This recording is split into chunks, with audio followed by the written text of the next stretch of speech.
Retro ஆன்மீகம் நேயர்கள் அனைவருக்கும் இனிய நல்வாழ்த்துக்கள். எல்லோரும் நன்றாக இருப்பீர்கள். இப்பொழுது ஐப்பசி மாதம், இந்த 2025 ஐப்பசி மாதம் பிறக்கப் போகிறது. 12 ராசிக்காரர்கள், அதாவது மேஷம் முதல் மீனம் வரையிலான இந்த 12 ராசிக்காரர்களுக்கு ஒரு எதிர்பார்ப்பு இருக்கும். ஐயா, போன மாதம்தான் என்னை போட்டு தலைகளாக புரட்டி எடுத்துருச்சு, அதாவது புரட்டாசி என்னை புரட்டி எடுத்து விட்டது, இந்த ஐப்பசியாவது என்னை தூக்கி கொஞ்சம் சற்று நிமிர்த்துமா, ஏதாவது ஒரு நல்ல பலன்கள் நடக்குமா? பெருசாலாம் நான் அப்படிலாம் ஆசைப்படலைங்க. நான் ஒன்றும் அப்படி கோடீஸ்வரன் ஆகணும், ஆயிரக்கணக்கான கோடிகளை சம்பாதிக்கணும், அப்படி சம்பாதிக்கணும், இப்படி சம்பாதிக்கணும், அப்படிப்பட்ட காரில் போகணும், இப்படிப்பட்ட பங்களாவில் இருக்கணும்லாம் நான் எதிர்பார்க்கலைங்க. நான் எதிர்பார்ப்பதெல்லாம் ஒரு கௌரவமான, சந்தோஷமுள்ள, நிம்மதியான ஒரு கணவன், மனைவி, குழந்தைகள் அப்படின்னு ஒரு குடும்பம், ஓரளவிற்கு நல்ல விதமான அமைப்புகளை மட்டும்தான் நாங்கள் எதிர்பார்க்குறோம். பேராசையெல்லாம் படலைங்க. எப்படிப்பட்ட ஒரு எண்ணங்கள் உள்ள எங்களுக்காவது இது நல்லா இருக்குமான்ற ஒரு பெரிய எதிர்பார்ப்பு இப்போது நிறைய பேருக்கு இருக்கும். அதுவும் ரெட்ரோ ஆன்மீகம் சேனல் நேயர்கள் எல்லாருமே ஆன்மீகத்தில் ரொம்ப பெரிய ஈடுபாடு உள்ளவங்களாக வேறு இருப்பீங்க. அந்த கோயிலுக்கு போகலாமா, இந்த கோயிலுக்கு போகலாமான்ட்டு. உண்மையிலேயே ஜோதிடம் இந்த ஆன்மீகத்தை பற்றி சொல்வது என்ன? நீங்கள் எந்த கோவிலுக்கு போனாலும் இறையை வணங்கினால் மட்டுமே போதுமானது. எந்த ஒரு கோவிலாக இருந்தாலும் எல்லா இடத்துலையும் இருக்கிறது ஒரே மூலவன் தானே. அரண் என்று சொன்னால் என்ன, அரி என்று சொன்னால் என்ன, எல்லாம் ஒருவரே என்கின்ற தத்துவத்தை உள்ள நம்முடைய அதி உன்னத உலகின் மேலான இந்த இந்து மதத்தில் இறைவனை கும்பிட்டால் மட்டுமே அது நிறைவான ஒரு பரிகாரமாக இருக்கும். ஐப்பசி மாதத்தில் முக்கிய நிகழ்வுகள் என்னவாக இருக்கும்? சூரியன், நம்முடைய ஆத்ம காரகன் என்று சொல்லப்படக்கூடிய இந்த சகல உலகத்தையும் கிரகங்களையும் நிர்வகிக்கக்கூடிய இந்த சூரியன் நீச்சம் என்கின்ற ஒரு பலவீனமான நிலைமையில் ஐப்பசி மாதத்தில் மாறுறாரு. மாதம் மாறக்கூடிய கிரகம் இந்த சூரியன் தான். சூரியன் நீச்சமாவதும் இன்னொன்று ஒரு மிக முக்கியமான ஒன்று, அதிசாரம் என்கின்ற அமைப்பில் ஐப்பசி மாத ஆரம்பத்திலேயே முதல் வாரத்திலேயே குரு பகவான் உச்சமாகிறதும் இந்த இடத்துல ஒரு சிறப்பான நிகழ்வுகள். இதை வச்சு தான் ஐப்பசி மாதம் சாதகமற்ற பலன்கள் 12 ராசிக்காரர்களுக்கும் நடக்கும். இப்பொழுது மேஷம் முதல் மீனம் வரையிலான 12 ராசிக்காரர்களுக்கும் என்ன விதமான பலன்கள் நடக்கும் என்பதை தனித்தனியாக பார்க்கலாம். மேஷராசிக்காரர்களுக்கு மிகப்பெரிய நல்ல முன்னேற்றம் உள்ள மாதமாக ஐப்பசி மாதம் கண்டிப்பாக இருக்கும்.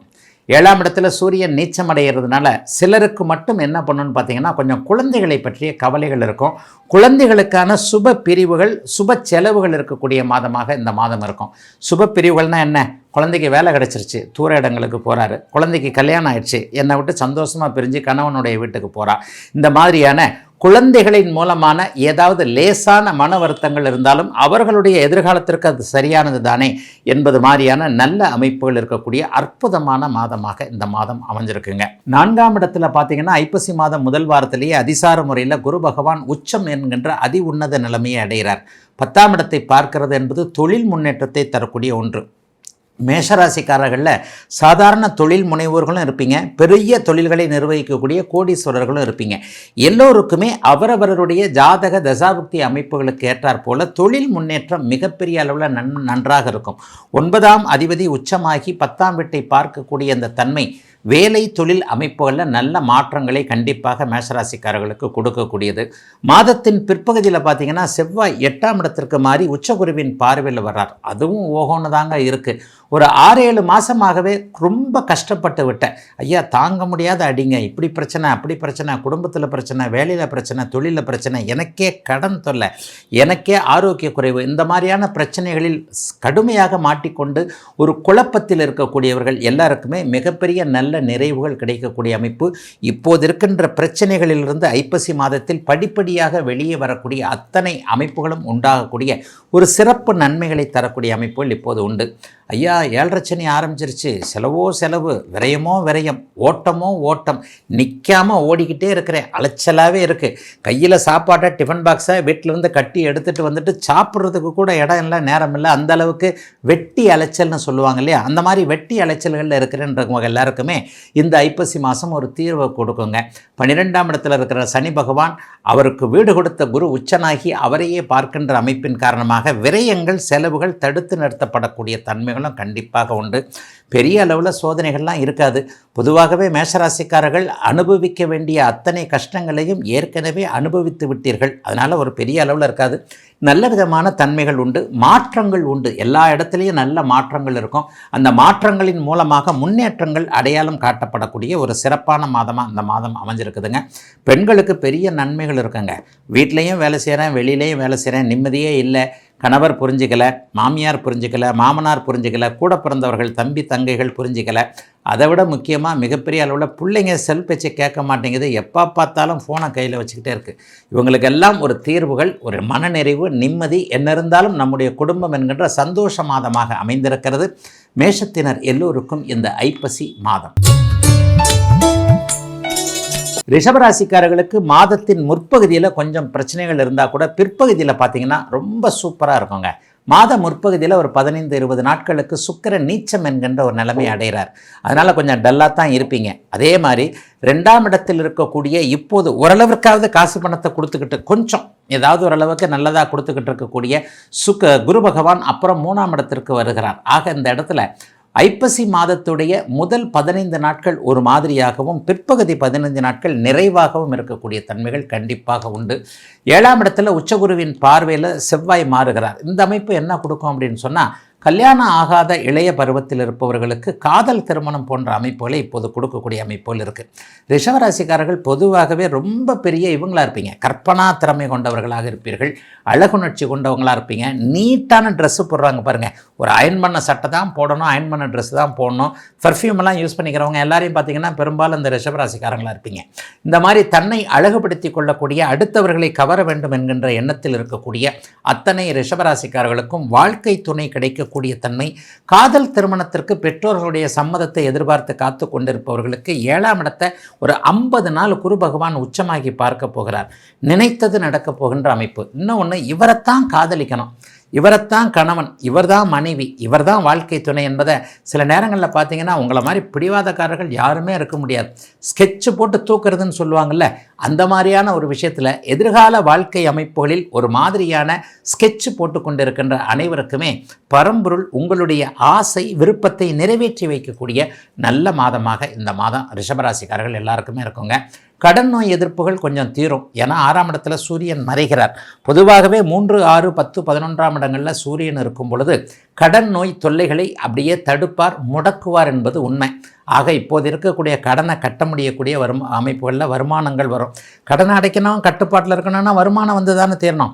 2 மாதமாக இஎம்ஐ கட்ட முடியல, காசு வரப்போகுது, இஎம்ஐயை கட்ட போகிறீங்க. வாடகை கொடுக்க முடியாதவங்களுக்கு நிரந்தர வருமானங்கள் வரப்போகின்றன. எதிர்ப்புகள், எதிரிகள், தொல்லைகள் எல்லாம் கொஞ்சம் அடக்கி வைக்கக்கூடிய ஒரு தன்மைகளும் சிறப்பாகவே இப்போது ரிஷபராசிக்காரர்களுக்கு உண்டு. பெரிய சோதனைகள் இருக்காது. மாணவ கண்மணிகள் எல்லாருக்குமே கல்லூரி பள்ளி அமைப்புகளில் ஒரு நல்ல வழிகாட்டுதல்கள், ஆசான்கள், ப்ரொஃபஸர்கள், டீச்சர்கள் எல்லாருமே உங்களுக்கு ஒரு தனிப்பட்ட சிறப்பு வகுப்பு, அந்த சிறப்பு கவனிப்பு போன்ற அமைப்புகள்லாம் மாணவர்களுக்கு கண்டிப்பாக உண்டு. பெண்களுக்கும் இது கொஞ்சம் சிறப்பான மாதமாக இருக்கும். என்னதான் இருந்தாலும் 11ஆம் இடத்துல சனி பகவான் வலுத்து இருக்கிறார். ஆகவே எதிலும் நிறைவுகள் தரக்கூடிய நல்ல மாதம் ரிஷபத்திற்கு இந்த மாதம். மிதனராசிக்காரர்களுக்கு இப்போது ராசியில் இருக்கக்கூடிய குரு பகவான் அப்படியே முதல் வாரம், ஐப்பசி மாதம் முதல் வாரத்தில் 2ஆம் இடத்துல உச்சத்தை அடைகிறார். 8ஆம் இடத்தை பார்க்கக்கூடிய அமைப்பு எதிர்பாராத அதிர்ஷ்டங்களை கொடுக்கக்கூடிய ஒரு நல்ல அமைப்பு. எதிர்பாராத அதிர்ஷ்டம் அப்படிங்கிறது என்ன? பங்குச்சந்தை, யூக வணிகம், இணையம் சார்ந்த விஷயங்களில் ஏற்கனவே ஏமாந்து போனவங்க, ஏற்கனவே பணத்தை இழந்தவங்க எல்லாருக்குமே ஓரளவுக்கு ரெக்கவர் வரக்கூடிய அமைப்பு இந்த ஐப்பசி மாதத்தில் கண்டிப்பாக அத்தனை மிதன ராசிக்காரர்களுக்கும் வயதிற்கு ஏற்றாற் போல கிடைக்கக்கூடிய தன்மைகள் உண்டு. குடும்பம் அமையப்போகிறது. குடும்பத்தில் போய் 2ஆம் இடத்துல குரு பகவான் உச்சத்தை அடைகிறார். குடும்பத்தில் குரு பகவான் உச்சத்தை அடைகிறாருனாலே நல்ல வாழ்க்கை துணையை கொடுக்க போகிறார்னு அர்த்தம். ஏற்கனவே ஃபஸ்ட்டு மேரேஜ் டிவோர்ஸ் ஆகி போச்சுங்க. ஏன் தப்புங்க தான், அதில் ஒருத்தர் புரிஞ்சிக்க முடியல, ஈகோ பிரச்சனையாகி போச்சு. அவங்க அப்படி சொல்ல, நான் இப்படி சொல்ல, ஒரு மாதிரியான இழுத்துட்டு போயிட்டு இப்போ தான் டிவோர்ஸ் பண்ணோம். 2வது கல்யாணம் பண்ணுறதுக்கே எனக்கு பயமாக இருக்குது, 2வதும் இப்படி ஆகிப்போச்சுன்னா என்ன பண்ணுறதுன்ட்டு கல்யாணத்து பேர்லேயே ஒரு தைரியம் இல்லாமல், விருப்பம் இல்லாமல் இருக்கிறேன்னு நினச்சிக்கிட்டு இருக்கக்கூடிய மிதனராசிக்காரர்கள் எல்லோருக்குமே பரம்பொருள் ஓரளவிற்கு ஒரு தைரியத்தை கொடுத்து, கவலைப்படாதே, ஒன்று போனால் இன்னொன்று, ஒரு கதவு அடைத்தால் இன்னொரு கதவு திறக்கும் என்பதை நிரூபிக்கக்கூடிய அருமையான மாதமாக இந்த மாதம் அமைஞ்சிருக்கு. 2வது திருமணத்திற்கான ஏற்பாடுகள், உறுதிகள் போன்றவைகள் அடையாளம் காட்டப்படக்கூடிய மாதமாக இந்த மாதம் அமையும். 6ஆம் இடத்துல போய் புதனும் செவ்வாயும் இந்த மாதத்தில் பெரும்பகுதி நாட்கள் வலுத்திருக்கிறாங்க. ஆனாலும் உச்சகுருவின் பார்வை இருக்குது. என்ன நடக்கும்னா, எதிரியோடு சமரசம் செய்யக்கூடிய மாதமாக இந்த மாதம் கண்டிப்பாக அமையும். எதிரியும் நண்பனாக மாறக்கூடிய அமைப்புகள் இப்போது உண்டு. ராசிநாதனும் 6ஆம் அதிபதியும் ஒரு இடத்துல இருக்கிறதுனால ஒரு இடத்துல எதிரியோட வேலை செஞ்சே ஆக வேண்டிய அமைப்பு, அவரை நீங்கள் புரிஞ்சிக்க, நீங்கள் உங்களை அவர் புரிஞ்சிக்கன்னு சொல்லிட்டு இவ்வளவு நாளாக அந்த மனுஷனை போய் தப்பாக எடுத்துக்கிட்டோமே, ரொம்ப நல்ல மனுஷனாக இருக்கிறாரு அப்படின்ட்டு மிதனராசிக்காரரை பற்றி மற்றவருடைய மதிப்பு அபிப்பிராயம் மாறக்கூடிய அமைப்புகள் இந்த ஐப்பசி மாதத்தில் உண்டுங்க. ஆக ராசிநாதன் உச்சகுருவின் பார்வையில் வருவதால் எல்லா விதமான எதிர்ப்புகளையும் அப்படியே அடக்கி ஒடுக்கக்கூடிய அமைப்புகள், நோய் தொந்தரவுகள் பெரிய அளவில் விலகக்கூடிய அமைப்பு, நல்ல மருத்துவம் நல்ல மருந்துகள் அடையாளம் காட்டப்படக்கூடிய அமைப்புன்னு மிதுனராசிக்காரர்களுக்கு பெரிய கஷ்ட நஷ்டம் இருக்குன்னு சொல்ல மாட்டேன். முதல் 20 நாட்களுக்கு சுக்கிரன் நீச்சமாகிறதுனால பெண்கள் சம்பந்தப்பட்ட விஷயங்கள் ஏதாவது கொஞ்சம் கருக்கு முறுக்குன்னு இருக்கும். அம்மாவோ அவரவருடைய வயதிற்கேற்றார் போல் அம்மாவோ அக்காவோ தங்கையோ மனைவியோ தன் தாரமோ தன் மகளோ அல்லது உங்களுடைய பக்கத்து சீட்டில் வேலை செய்கிற தோழியோ ஏதாவது ஒரு விஷயத்தில் முதல் 15 நாட்களுக்கு 20 நாட்களுக்கு ஏதாவது ஒரு மாதிரியாக வீண் பழி போன்ற அமைப்புகள், பெண்களோடு கருத்து வேற்றுமைகள் போன்ற அமைப்புகள் மிதுனராசிக்காரர்களுக்கு இருந்தாலும் கூட பிற்பகுதியில் 5ஆம் இடத்திலேயே சுக்கிரன் வந்துடுறதுனால நல்லவைகள் நடக்கக்கூடிய அமைப்புகள் உண்டு.